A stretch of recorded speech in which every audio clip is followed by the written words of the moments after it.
or she already picked it out last night. We're going to pay for it today. We have a cat. I'm not against that.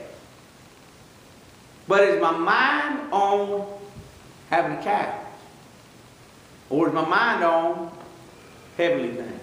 See, there's a difference. Nothing wrong with having things. But there's something wrong with our focus being on having earthly things. Having our focus on having this, going here, doing this, and all the things that go along with this world. Christ's affection was on heaven, the things above, a street of gold. Not gold down here, but a street of gold there. He made himself poor that we might be made rich in him. This is what he did. He said, I'll give it all up that you might have. 1 Peter, our example. He suffered, our example. He said, I'm giving up, that's our example. So set our affection on things above, not on things of the earth. For you're dead and your life is hid with Christ in God. When Christ, who is our life, shall appear, then ye shall appear with him in glory. Now watch this, what he says. Verse number 5 of Colossians 3. Mortify therefore the members which are upon the earth. Fornication, uncleanness, inordinate affection. That means things that are not ordained as godly. Inordinate, not ordained. Inordinate affection, evil concupiscence, and covetousness, which is idolatry. To want to have, to want to have, to want to have. Whether it be position, whether it be power, or be possessions. This want to have, this covetousness. For which things' sake the wrath of God cometh on the children of disobedience. What did Adam do? Disobeyed. God said, don't eat of the fruit. Eve was deceived and was in a transgression. Adam high-handedly disobeyed, knowing what God had said, knowing he was in disobedience. I could give you speculation on why, but here's what he said. That woman that thou gavest to be with me. God, it's your fault. If you would have never gave me a wife, I would have never had this problem. And how many times have men blamed their wives for their not doing right? I can say, oh me! So here it says, this is the wrath that comes upon children of disobedience, in which ye also walked sometime, when ye lived in them, but now ye also, watch this, put off all these, anger, wrath, malice, blasphemy, evil communication out of your mouth. Lie not one to another, seeing that ye have put off the old man with his deeds, and have put on the new man, which is renewed in knowledge after the image of him that created him. That's what we're to do. Put the old stuff off and follow after Christ. Follow hard after God. It's an act of our will. It is an act of our willingness to yield ourselves to him. This whole thing is about, I will yield myself to him. I will follow after him. And here's what happens.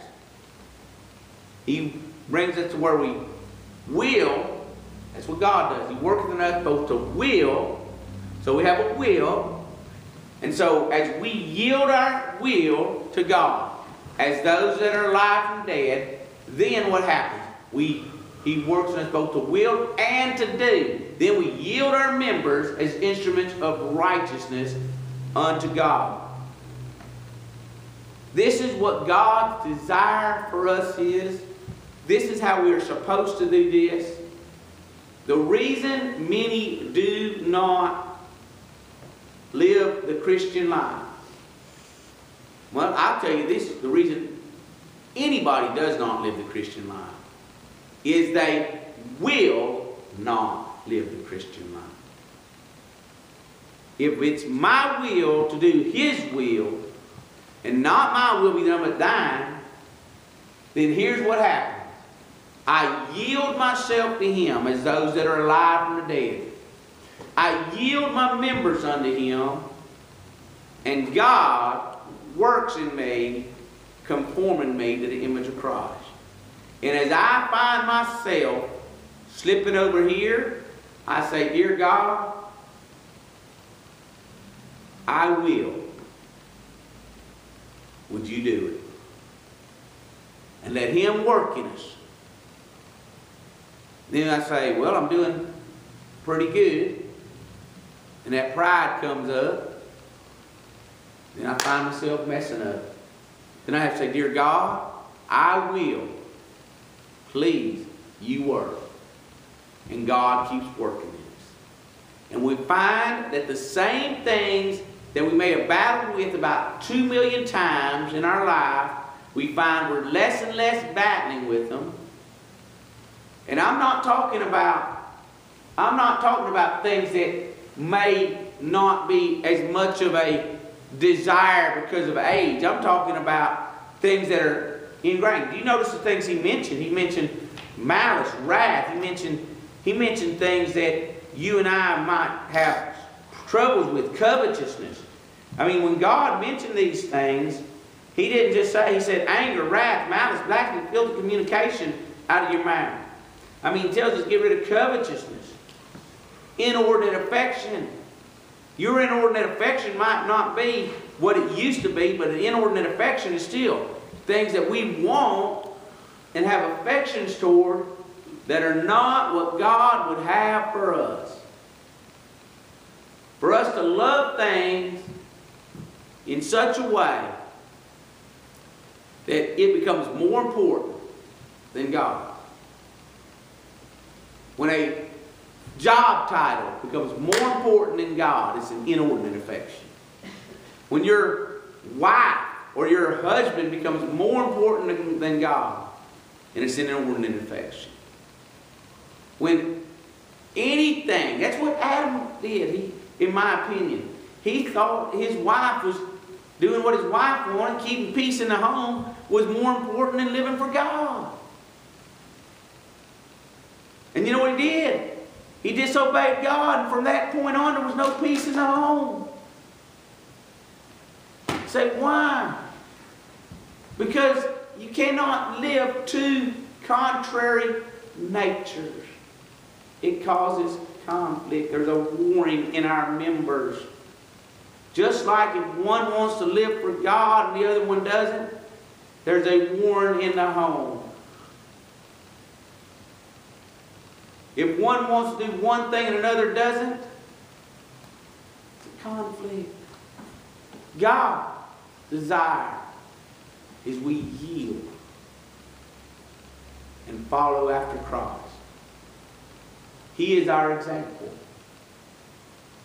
You can't do it in your flesh. You have to do it by the Spirit of God. Father, I pray you'd help us. Take these few thoughts from Sunday school. Cause your face to shine on us. Glorify yourself, and we'll thank you in Jesus' name. Amen.